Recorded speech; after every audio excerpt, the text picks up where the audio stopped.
There we go. Good afternoon, everyone. It's so lovely to have you here. It's so brilliant already to see so many friendly names and friendly faces in the chat already. I'm loving this comment from Pete, who's saying he's finding that intro a lot more bearable at 2 o'clock than 8:30 in the morning. So good for you, Pete. I'm glad that we can be more bearable for you. It's so lovely to see these chat messages coming in. Please do keep them coming in right now and throughout the duration of today's session.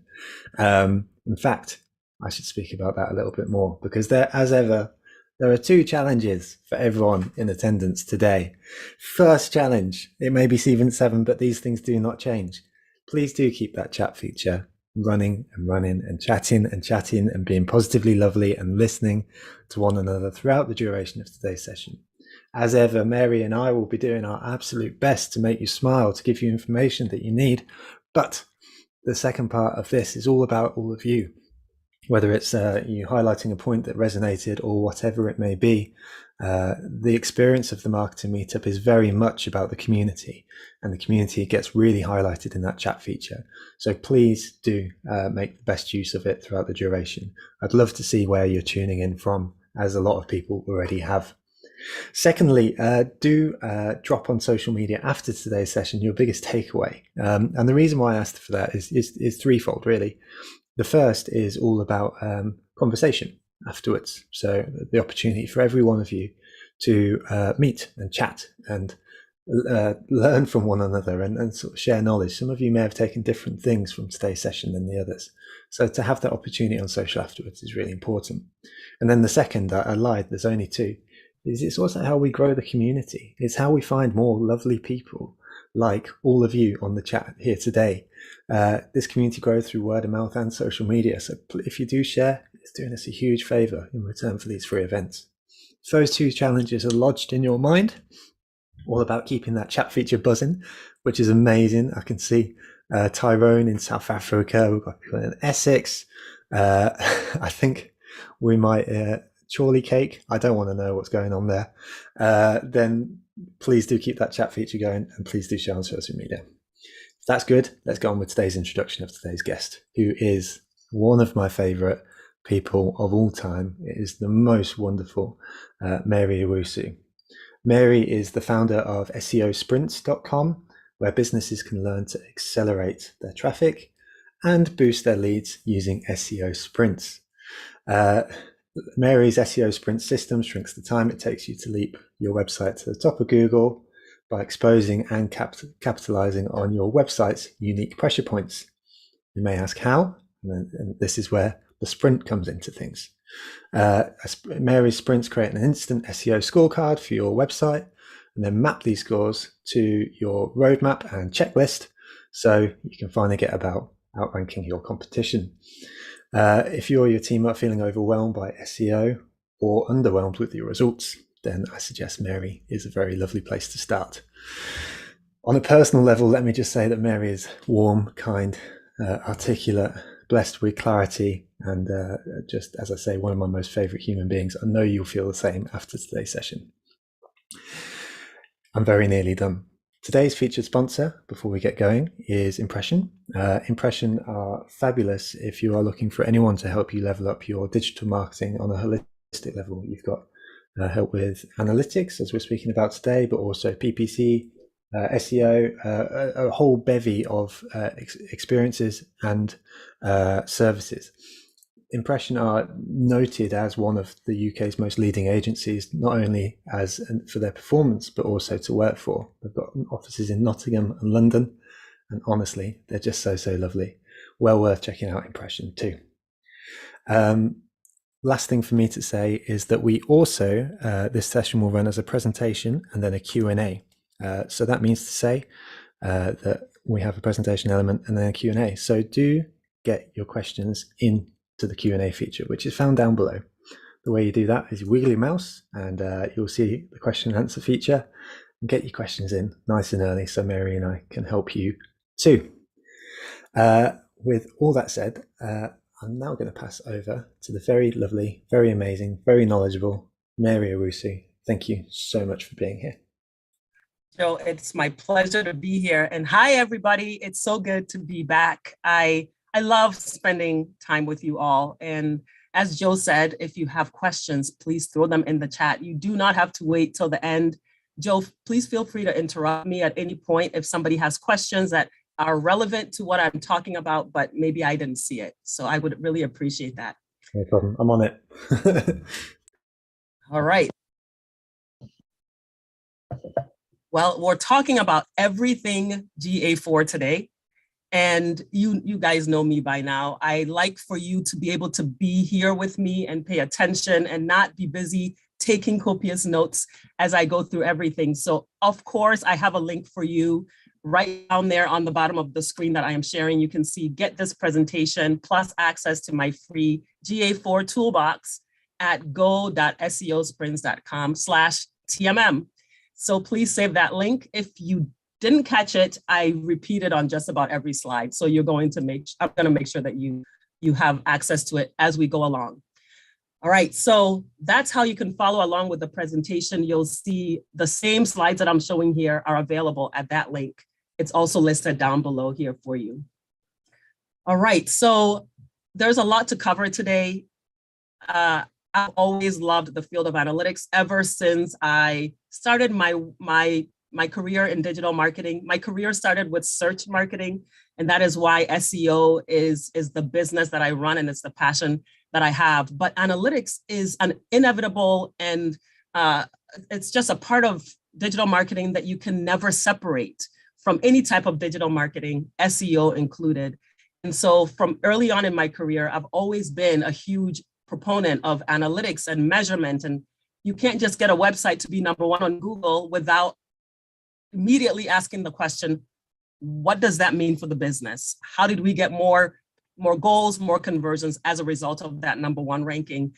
So analytics always been a part of my story. And so when Google Analytics announced that it was changing after 9 years of running the current version to GA4, my ears perked up just probably as much as yours.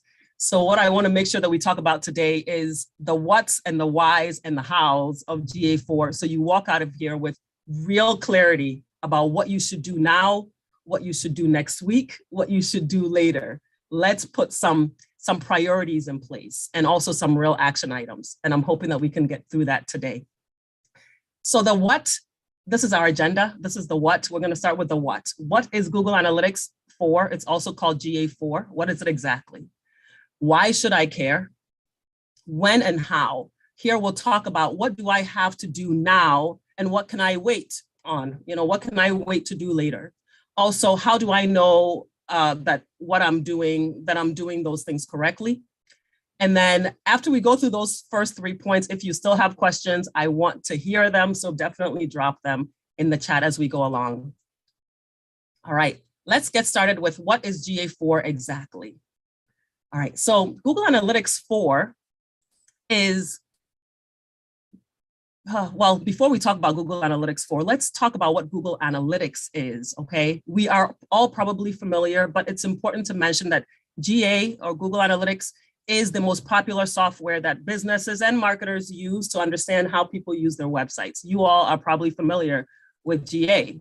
Matter of fact, 85% plus of all of us use GA4 or Google Analytics rather on our websites. And you're probably one of them, as I said. And why do we default to Google Analytics? Because it's free, it's highly robust, it plays really well with other marketing tools as well. And did I mention it's free? Okay, so it's a great free tool and we're all very lucky that Google has it available for us to use without any payment of any kind at this point. And so when Google Analytics 4 was announced, it was really important for us to understand what is it? How is it different? Well, Google Analytics 4 is the latest version of Google Analytics, which has been around for many, many years. Since it's the 4th version of Google Analytics, it's called Google Analytics 4. It's really as simple as that. The current version of Google Analytics that you're probably running on your website, if you are a Google Analytics user, was introduced back in 2012. It's called Google Analytics Universal. It's also called Universal Analytics. For ease, today we are going to call it GA3. because I think it'll just make it easier for us to talk today. So GA3 is the current version that we all run. It's been around since 2012. And let me tell you, life was different in 2012. Here are some important marketing stuffs that happened around 2011, 2012, when Google Analytics 3 was introduced.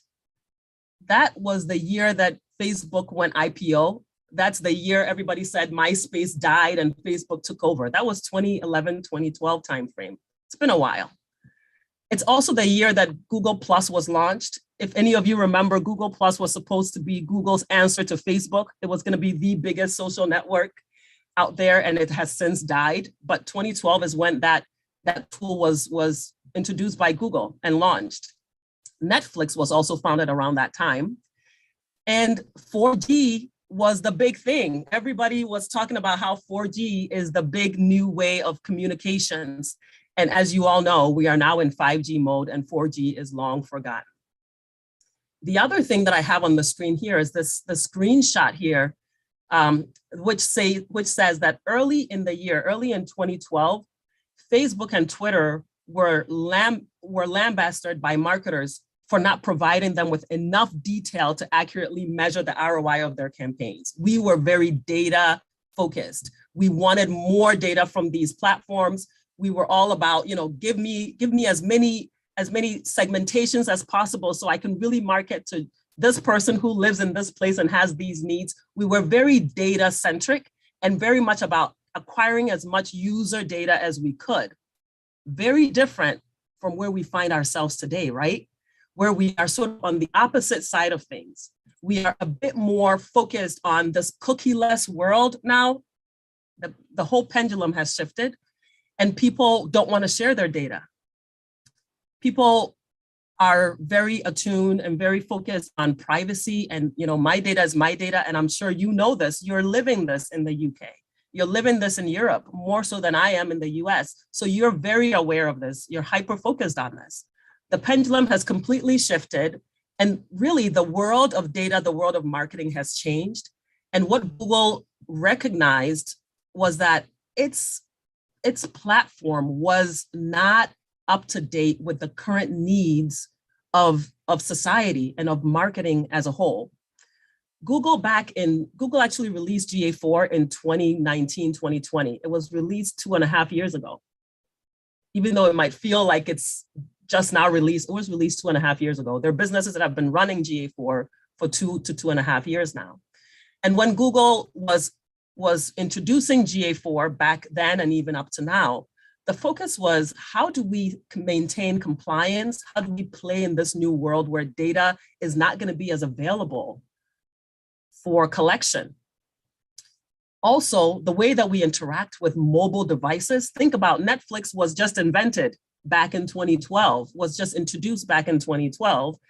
And think about how easy it is for us to move from Netflix on our phones to Netflix on the TV, to Netflix on the tablet, to watching Netflix at a friend's house by logging into our same account, but still being the same person moving seamlessly between devices. That has changed.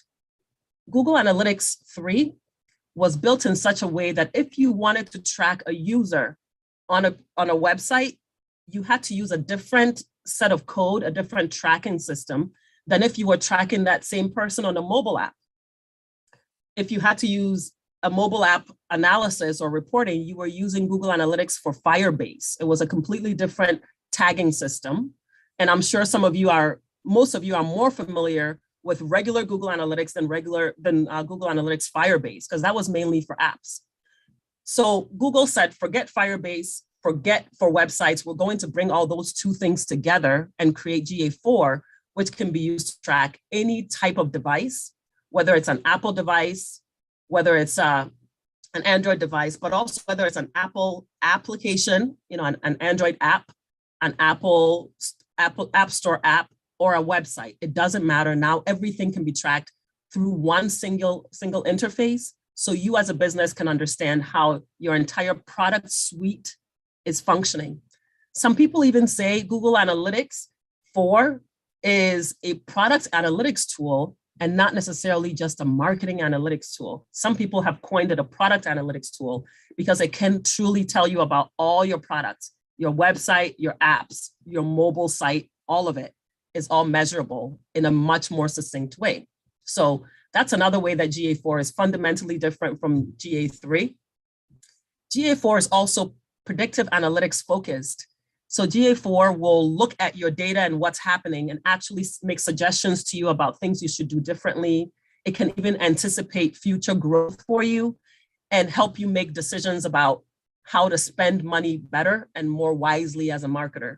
For example, if you're seeing a lot of traffic and a lot of conversions from a particular channel, GA4 will tell you that if that pattern increases or if that pattern continues, that you can expect X more conversions next week, as an example.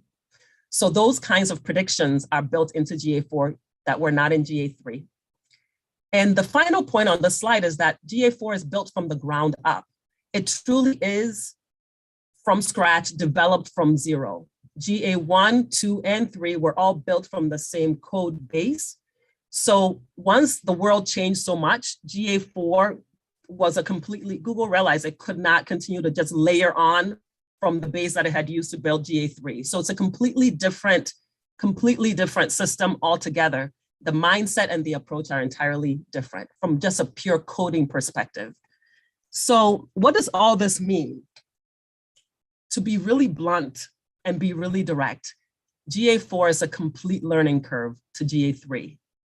And for those of you that have already set it up, we've already got GA4 running, which I'm going to assume is some of you, because I asked Joe, I was going to use Joe's website as an example live so we could all watch how GA4 is set up, but he was already leading the pack. He's already got it set up, so I couldn't use him. So I said, you already have it set up? He said, yes, I do. And I'm sure some of you have it set up as well. And you can probably attest to the fact that it is a completely different interface, a learning curve, to be direct. So it's going to take some time for all of us marketers to get used to how to pull the same types of reports that we were getting in GA3 from GA4. And I'm hoping by the end of today that you're feeling more and more comfortable with how to do that. Okay, I'm gonna take a short pause. Any questions so far, Joe? There's quite a lot of questions, but they're quite specific and not necessarily to the points that you've raised so far. So I'm gonna, if it's okay, I'll suggest that we carry on because you might end up covering some of them and we can get into the specifics later if that's okay. Awesome. Okay. That works for me. Cool. Okay. So now that we've just talked about what is GA4 exactly, the question now is why? Great, Google, you made changes. Why should I care? Why should we care about GA4? The short answer is, damn it, Google, because Google is making us care, okay? Google is making us care because it is deprecating GA3. GA3, as I said, or GA4 rather, as I said, came out 2.5 years ago. And tell me if you agree that you didn't pay it much attention. You figured, Google is developing something. I'm just going to continue using GA3. I don't really need to change anything yet. That was probably most of our mindsets. But then back in March of 2022, just a couple of months ago, Google put out a blog post and said, here are some excerpts from the blog post. 2.5 years ago, we introduced Google Analytics 4. All standard universal analytics properties, universal analytics being GA3, will stop processing new hits, AKA new information, on July 1st, 2023. So about a year from now, GA3 will stop processing new information, meaning on July 1st, when you open up GA3, there'll be no information showing up in that particular property at all anymore. That's the first point. Here's the second point that a lot of people didn't read because it was later on in the blog post. Google goes on to say in this post that after that date, you will be able to access your previously processed data in GA3 for at least 6 months. Did you catch that? Google is saying not only will we stop processing data on July 1st, 2023 for GA3, But the data that you already have, that you've accumulated these 9 years or however long you've been accumulating GA3 data, they are promising at least 6 months that you'll still have access to it. That opens the door that Google has the right and is likely, highly likely, to actually delete the GA3 data sometime in 2024. This is not speculative. This has been vetted by people that work at Google and that speak on behalf of Google, that Google is very highly likely to delete GA3 data. GA3 data does not comply with current privacy laws. GA3 data has, think about all the times that you served an email or you sent out an email blast and people fill out your form and the thank you page has their email address embedded in the thank you page URL because that's how your content management system for your website was configured. There are all sorts of private data inside Google Analytics that Google does not want anything to do with. So the likelihood that GA3 data will be purged sometime in 2024 is high. So this is a point that got missed by a lot of people, and I want to make sure that you know it's there in the same statement that is linked here. Okay, so here's the thing. Google has given us some deadlines, and I want you to know, if you're like me, you like to procrastinate until the deadline, until somebody gives you a deadline. And deadlines in this case may seem like they're very far away, but they are actually closer than they appear. Even though July is next year, here's why you should care about making changes now, okay? Do you value, right now, do you value comparing month over month data? Do you do that today? Do you like to look at this month versus last month? So for example, come July 2023, if you wanted to compare July of 2023, how that month performed to June of 2023, you would be one of the people that falls in the bucket of people that compare month over month data. If you were to try to do that, you would be comparing oranges and apples, apples to oranges. You wouldn't be comparing like items if you didn't set up GA4 before July 2023. And the reason why there would be apples to oranges is because there are mismatched metrics in GA3 and GA4. For example, sessions. You are all familiar with sessions. That's the number of visits a website gets.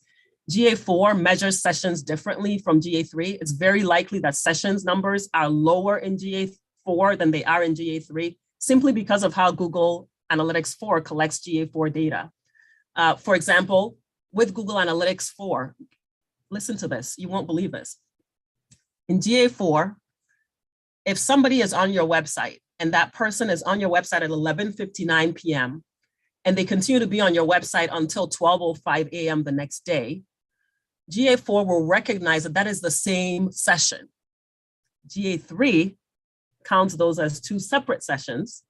So GA3 data is inflated currently, whereas GA4 would not allow for that. GA4 would recognize that that is the same individual. So imagine that you always report on sessions every day when you go to do your month over month comparisons.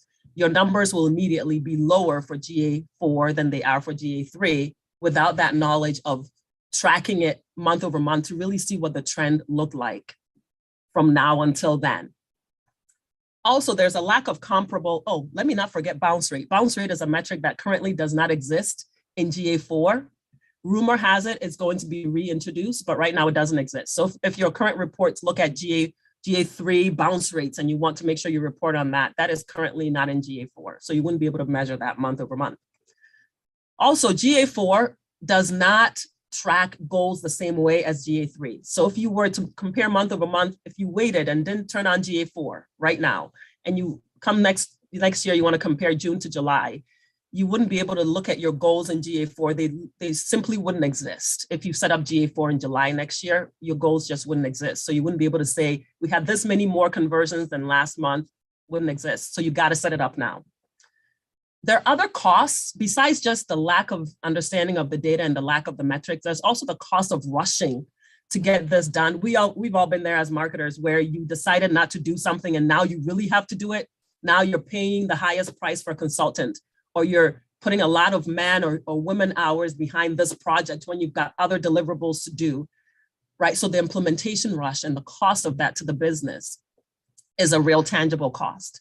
The cost of time to learn. So now you didn't take time to learn over these months. You didn't set up GA4 now, you waited. And now reports are due and you're working on things and you literally do not understand what you're looking for or you're looking at because you didn't spend the time really understanding it.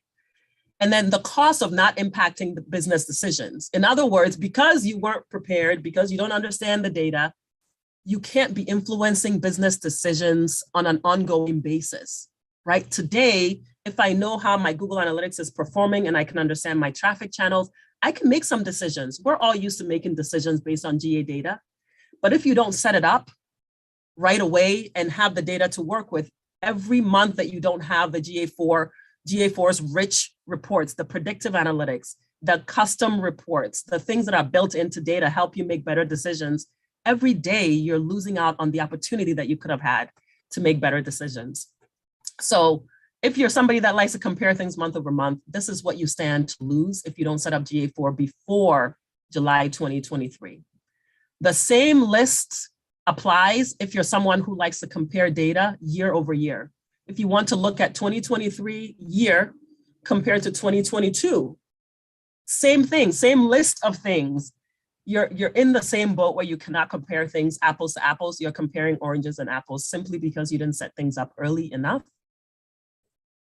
And also, if you're someone who likes to compare things over multiple years, we've all seen how the pandemic has changed things. So maybe you want to look at 2018, 2019, 2020, 2021, 2022 and beyond, and really see how, before the pandemic, how were my metrics performing, and then compare it to post-pandemic. So you like to look at multiple years. The same list applies.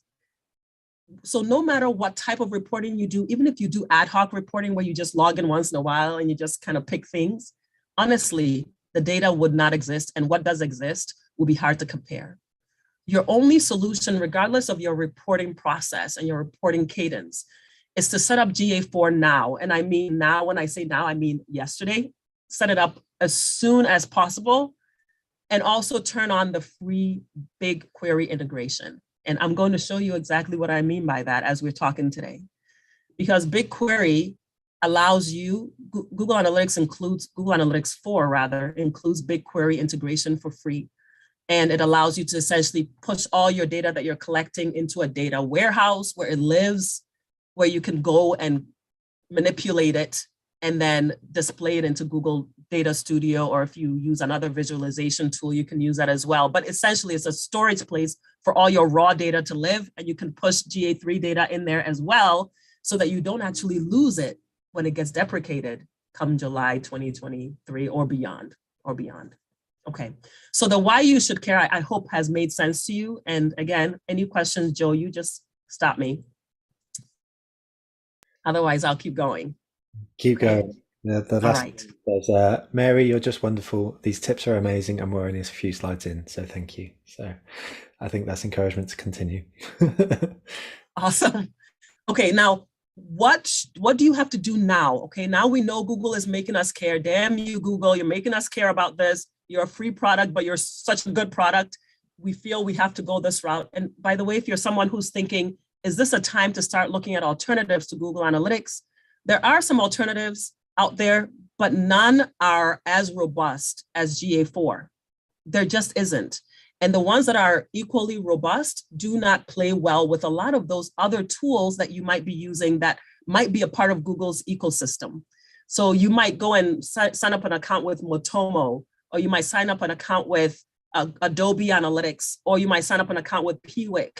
These are other competitors out there that you could be using, but they don't integrate with a click to Google Ads or to Google Data Studio or to other Google tools that you might want to use to display your data or to measure your advertising. So truly, for its robustness and for its integration, GA4 leads the pack right now. And there's just no question about it. I've done the research, and I just want you to know that is what we're up against. So what do you do now? What do you do now versus later? Okay, that's what we're getting into now. What do I have to do now, and what can wait? And how do I know I'm doing them correctly? All right, so here's what you should do now. I have 4 things, A, B, C, and D. Okay, A, these are things I want you to do right now. I wish I could take a poll right now and ask how many people on this call right now do not have GA4 enabled, can you just say no GA4 in the chat? I just want to see how many I see coming through. No GA4, no GA4, wow, no GA4. Most of us, or a lot of us, I don't know if it's most, but that's a lot of us. Thank you for being bold enough to share this. I'm going to show you how to do it. We're going to do it today, okay? We're going to do it. And you'll see it takes 5 minutes or less. It's actually really quick and easy to set up GA4. It's the next steps that get a little bit more complicated, but the easy stuff, let's get the easy stuff out of the way, okay? Awesome, awesome, awesome, awesome. Seeing your chats come through. Some, yay, yes, GA4, I have it, but I don't think it's tracking correctly. Excellent. Thank you for your participation. I love you all. Okay, so here's what we're gonna do. If you fall in this camp where you do not have GA4 set up at all, then you need to configure GA4. Then you want to turn on something called enhanced measurement. What this is GA4 automatically tracks all page views, automatically tracks them. Also automatically tracks all scrolls. So you can see, do people scroll to 5% of my page, 50% of my page, 100% of my page? Tracks that for you automatically. That's the second thing. It tracks automatically all clicks to external websites. So you can pull a report that says how many people are clicking off my site to go to my portal, to go to my resource, my cited resources, whatever it is, it tracks it automatically. It also tracks searches inside your own site search box automatically.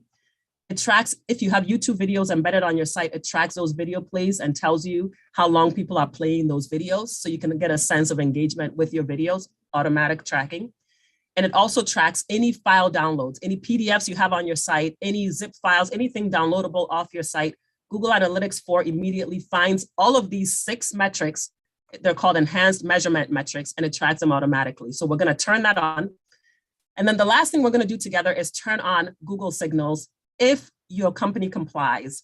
This is the ability for you to automatically capture people's demographics and interests so that you can more accurately track them as they cross different devices. So I'll show you how to turn this on, but if you're not sure if you should turn it on for GDPR reasons, you should leave it off, even though I'm going to show you. You should leave it off until you can verify with your legal team that it's okay to turn it on. Okay, so, here's an example of what Google Signals looks like if you want to have a visual. So without Google Signals, if you go to the demographics report inside GA4, you'll see nothing. But with Google Signals turned on, you'll see the genders. Am I attracting one gender over another? What are the interests of my audience? And what are the age categorizations of my audience as well? That's the level of detail you get with Google Signals, okay? Let's walk through it together now. All right, so go to Google Analytics. Go there, I'm going there as well. We're all gonna meet in a second inside Google Analytics. Where's my GA screen?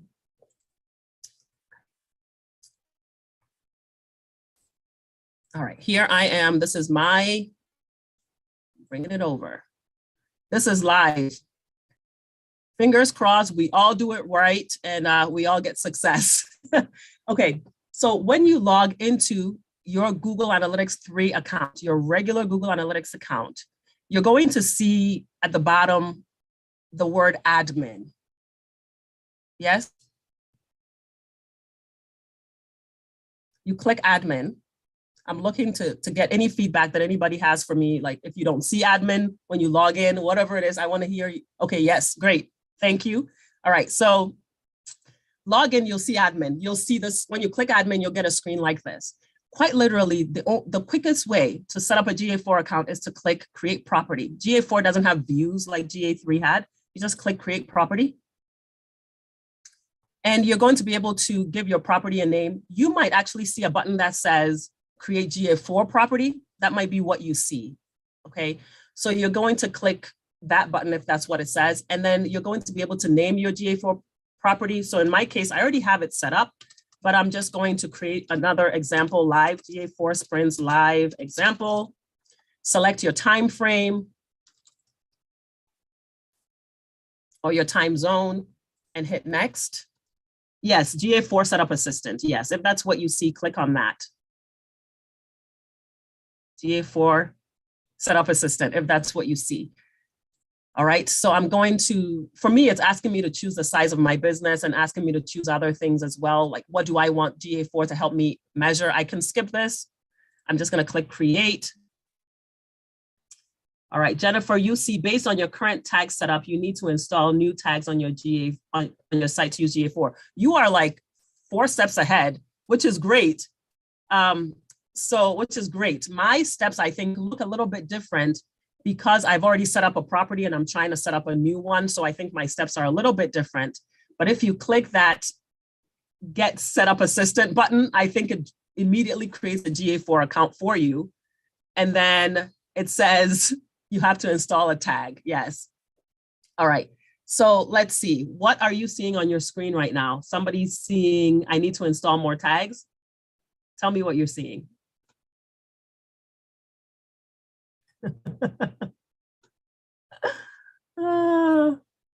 Tag installation, custom event measurement. I'm seeing the same as you. Okay, some people are seeing what I'm seeing, others are seeing a couple other things. But is anybody seeing data streams? Do you see a section called data streams that looks like mine? If not, click on data streams. The way that GA4 works, yes, set up a data stream. Yay, excellent, we're all caught up. Okay, so the way that GA4 works is it says, well, what are you gonna be tracking? A website or an app? Remember, it brings those things together. So of course, for us, we're gonna choose website for now. And it's going to ask you, well, what website? So here you type in the website itself, SEOsprints.com. And you give your stream a name. So here you would just put SEO Sprints website as an example, okay? And do you see here where it says enhanced measurement and you see how it's already checked? This is what I was talking about. GA4 automatically tracks page views, scrolls, outbound links, et cetera, for you. So leave that on, do not uncheck that, okay? And then you click create stream.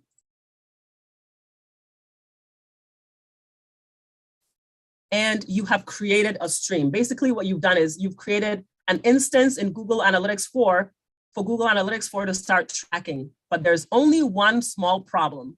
There's no tag on your site. For those who are saying, oh, we have to add more tags. Yes, you do, because right now there's no communication between this account you've just created and your website. All you've done is told Google Analytics to create another reporting dashboard, but it doesn't know what it's tracking. You've got to put a piece of snippet code on your website. Here is where, let's see, anybody have questions? Let's see. Yes, data. So Philippa, you're saying data collection isn't active for your website if you installed tags more than 48. Yes, the same thing I'm seeing up here.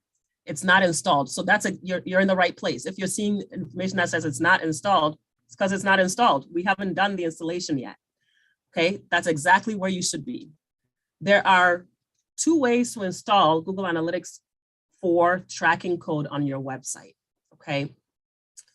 And Google Analytics tells you how to do them right here under tagging instructions.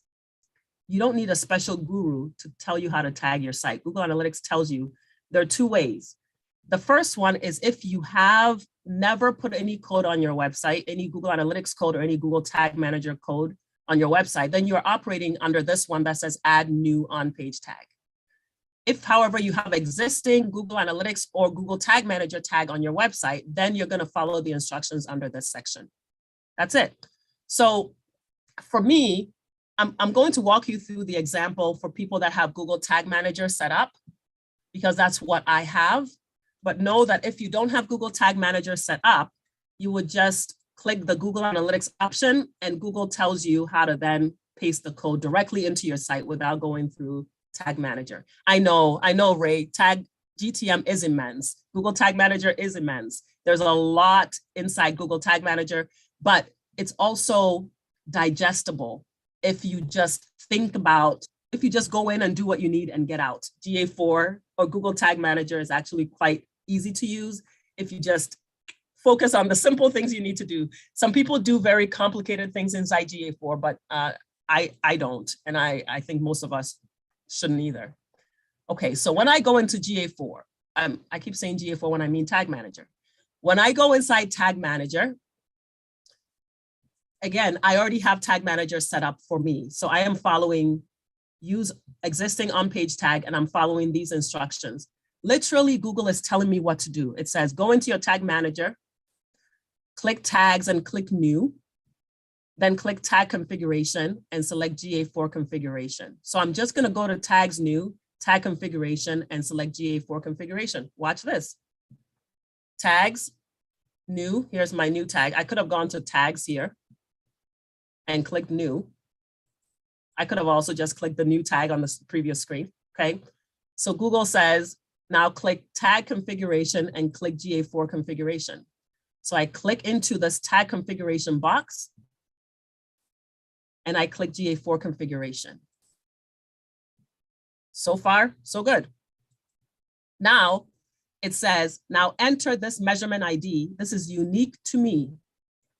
This is my measurement ID up here, right here.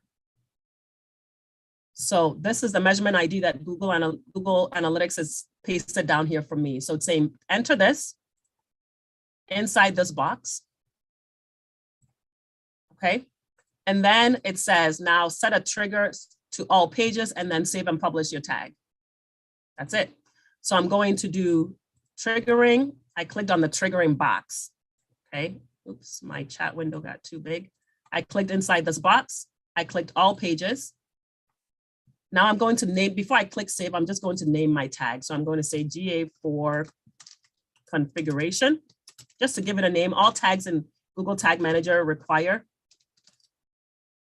some sort of name, otherwise you'll confuse yourself. And then you press save. And then you're almost done. The last step is to publish what you did. Just because you've made the tag does not mean that it's actually saved onto your website. You have to go through the process of clicking publish, also known as submit. So you click submit, and it's going to ask you to give a description to what you just did. So added GA4 configuration tag. Just give it a nice descriptor and then click publish. And it will tell you, saying like no one is watching, you've just published your tag. That's it, okay?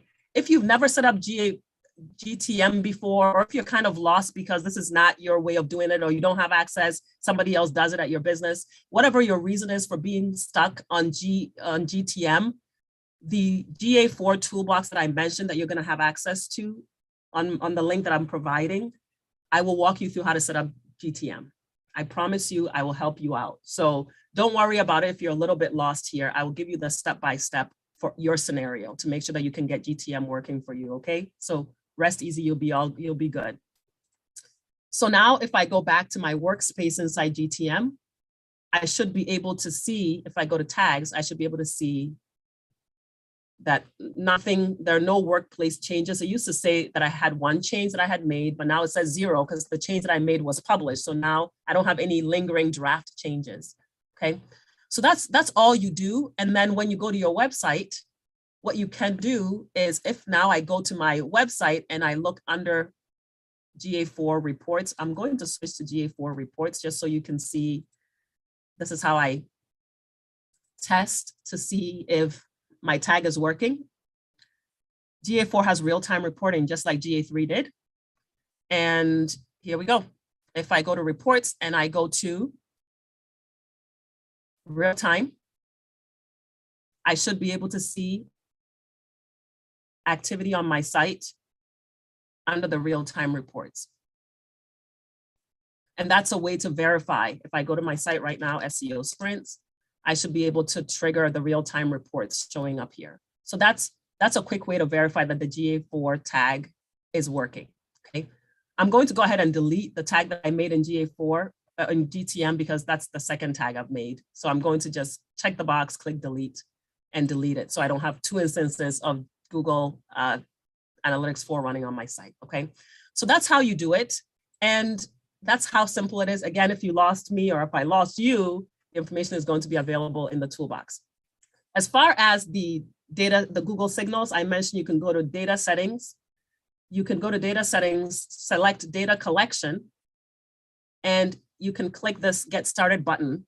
And make sure you read Google is actually going to, once you click get started, is going to give you a statement that you should read and get familiar with, because you're going to be collecting people's information about interests and such. So Google wants to make sure that you are aware and that you're making people aware of this inside your privacy policy statements. But turning on Google Signals, this is all you have to do is press this button and then confirm on the next page, and you'll start to track demographic information. Okay. Awesome. All right, so that's what we do so far. That's what I want you to do as soon as possible. Like I said, do it yesterday. Get your GTM tag working, get your Google Analytics 4 account working so that you have data collecting. Once the data is collecting, what I want you to do right after that, and I say I'll give you until next week, is to use GTM to create additional events and goals inside GA4. In other words, your Google Analytics 3 events are not going to carry through. You're going to need to create these events inside GA4. And the good news is creating events inside GA4 is quite straightforward as well. Let me see what your questions are looking like. There's so many steps inside GTM. I know there are lots of steps, but they're pretty easy. Somebody's saying they don't fear GA4 anymore. That's great. Yeah, I want to show you how to set up events in GA4. I just want to be mindful of the time. Let me do this. Let me just give you a quick overview, and then I'll show you the steps if we have a couple of minutes at the end, because it's very easy. And there are two ways you can do it, either directly inside Google Analytics or inside GTM. Both are super easy. Matter of fact, here, let me show you. Let me show you super fast, because I cannot help myself but to teach you how to know what I know. Okay, so inside GTM, again, inside Tag Manager, again, you can set up events in GTM or GA. It does not matter which one you choose. You still go to tags and you still select new. Now, looking at your website, here's my website. Suppose I wanted to measure how many people click this start sprinting button. Let's suppose that's what I want to track. So back in GTM, I know what I want to track. I'm still going to go here. I'm going to say GA4. I'm going to name it first this time. GA4 event start sprinting. Call it something that you'll remember. And under tag configuration, the only difference here is you're clicking this, and instead of clicking GA4 configuration, you're clicking GA4 event. And then you're going to give your event a name. So you're going to say something like, you name it something conventional so that you'll remember, button sprinting or start sprinting, whatever you want to call it. And then you're going to give your event some parameters. Here we go. And let me close this up. So the event is going to be the start sprinting event, and you're going to choose whatever variable you want to track. Is the event based on somebody doing something? Is the event based on somebody getting to a certain URL? You're going to make your selection, whichever is appropriate. For me, it's going to be somebody doing a specific event. And then I'm going to determine what the trigger is. And here you have to actually create a brand new trigger based on what that button is tagged to do on your website. And I don't want to get too complicated. I promise you it's easier than it sounds, but it requires you right-clicking on the button, looking at the code in the button. I know it sounds a little scary, but it's not. But you're looking for a unique name for the button inside how it was coded. And you're going to take that ID, put it inside GTM. So GTM knows how to identify this button separately from other buttons on your website. Again, this will be in the toolbox with screenshots. So you'll be able to do everything step by step. But again, it'll take up about 5 minutes and you'll have your event set up in GTM, no problem, okay? I promise you it's easy. All right, so we'll get that set up and then you'll have GTM events set up. And again, you can do them either in GTM or also in Google Analytics as well. So once you set up your events, in Google Analytics 4, because again, GA3 events do not transfer over. And if they do, they're probably messy. We've all made bad decisions with events in GA3. So if there's anything you take away from this session, I really advise you, do not just carry over the way that you did events in GA3. Rethink how you want to do your events in GA4. GA4 limits the amount of events you can create, and it forces you to really think about paradigms, not paradigms, but syntax you want to use all the time. And so it's going to force us as marketers to always think about how we want to code our buttons and make sure things are always seamlessly measured no matter what. So that's item B. Item C, I'm going to give you 2 weeks for this, is to start reporting using GA4. So whatever you report now, whether it's a marketing report, whether it's a month over month, year over year reports that you're doing today, challenge yourself to start using GA4 as well as GA3 reporting. Ask yourself, how do I pull the same traffic sources report inside GA4? Pull that and ask yourself what's missing. Force yourself to learn GA4 and also follow the GA blog, which I've linked to here, which Google uses to give you updates on what new features it's adding to GA4, how to use GA4, how to find the same reports that you have in GA3 inside GA4. Google has a blog to tell you this. So I advise you within 2 weeks' time to start following it so that as you're creating your reports, you know how to answer your questions that you might be having along the way. That's item C. And item D. Item D is to create a BigQuery project and link it to GA4. Sounds complicated, but I'm telling you, it's a click of a button. And as you're setting up GA4 rather, down here is, right down here where we had data streams and everything, there's a button that says BigQuery links. BigQuery is nothing more than just a warehouse that houses your data. It looks like this. Here's a visual of it. So here's BigQuery for you.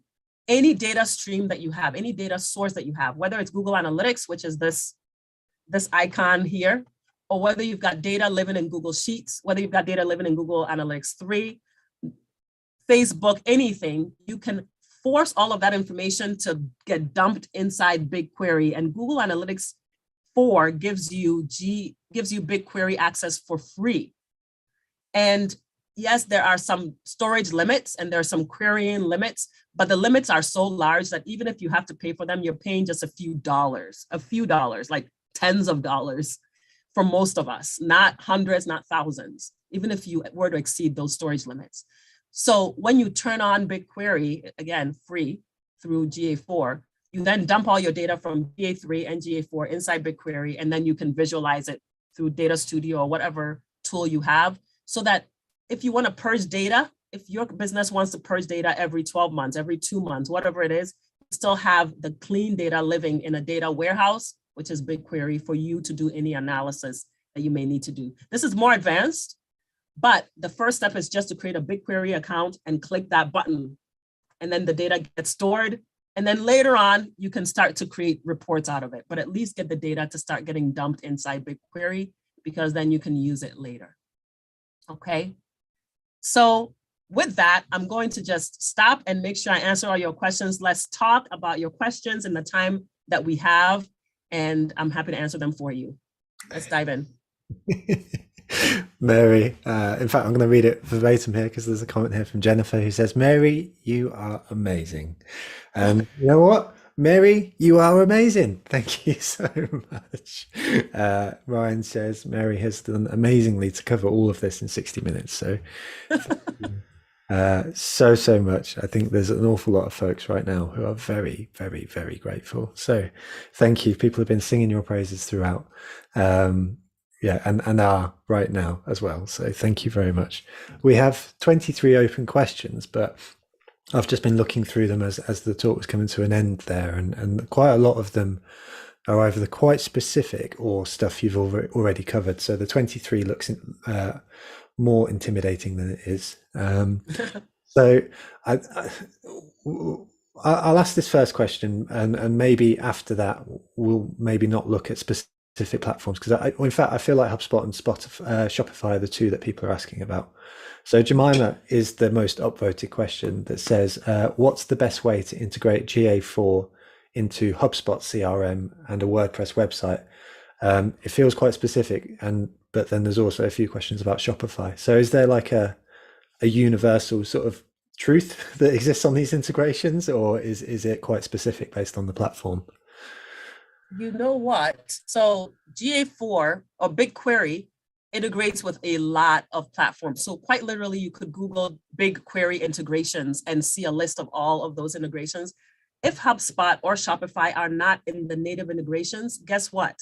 You can use a third-party tool. It's called Supermetrics. Mhm. It's called Supermetrics for BigQuery.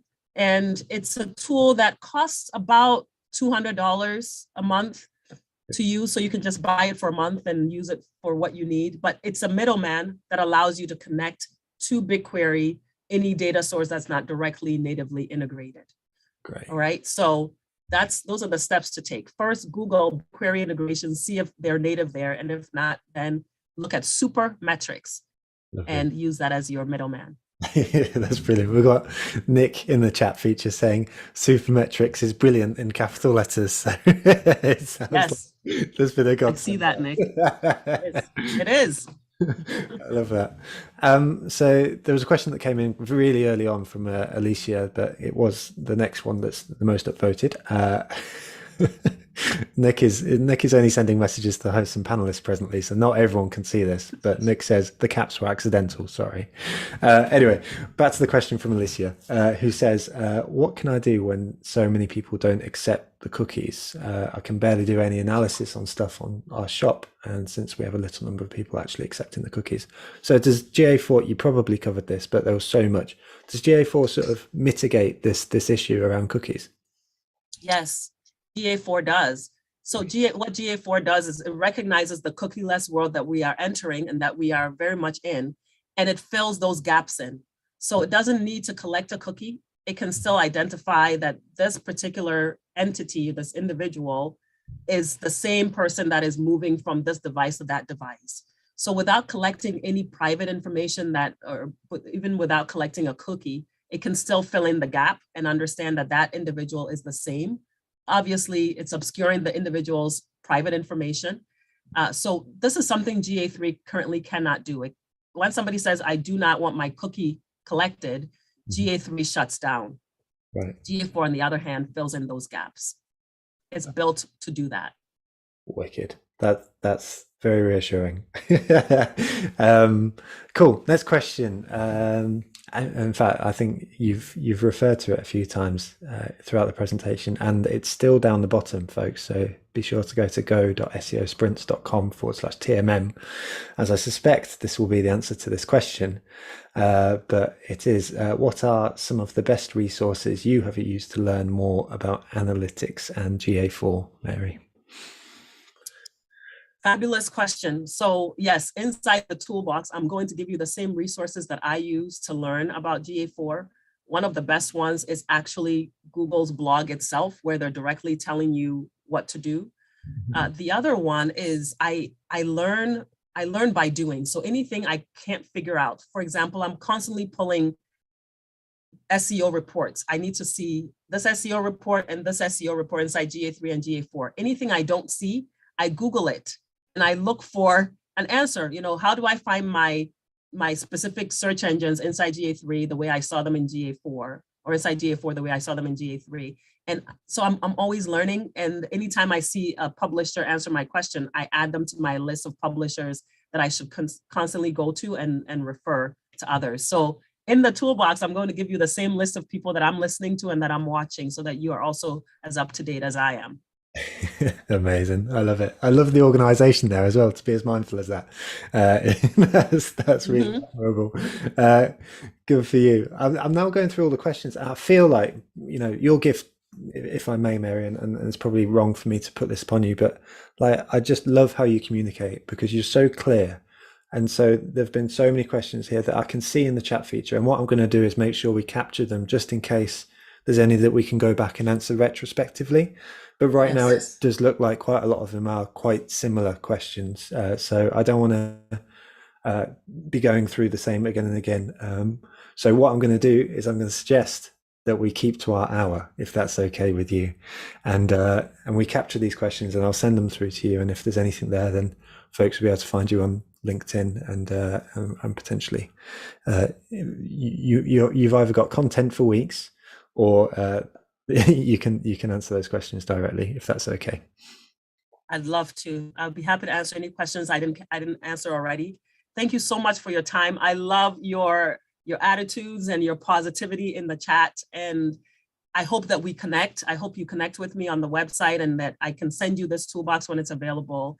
And I'm just looking forward to just keeping in touch with all of you and helping you with any other questions that you might have. Thank you so much for having me again. I love being here. I was saying to Mary before we went live, I think you are now the number one person who has spoken the most at the marketing meetup, which I feel very proud about because you are you. So honestly, thank you so much, Mary, and thank you also to everyone right now who is putting in the chat feature that it was useful. That makes me very, very happy, and I'm sure it does Mary too. Please do say a big thank you to our sponsors. Impression are our featured sponsor today, but we've also got a number of individuals who contribute to the marketing meetup, and I will link every single one of them in the follow-up email. One big ask from me is that you say thank you to those folks behind the marketing meetup. It really, it makes them feel rightfully special, but it means that we can continue doing what we're doing. So they're really, really appreciated as well. So thank you everyone so much for watching. If you've got a big takeaway, please do share it on social media. Thank you once again, Mary, and we will see you again next week, next Tuesday, for the second marketing meetup of season 7.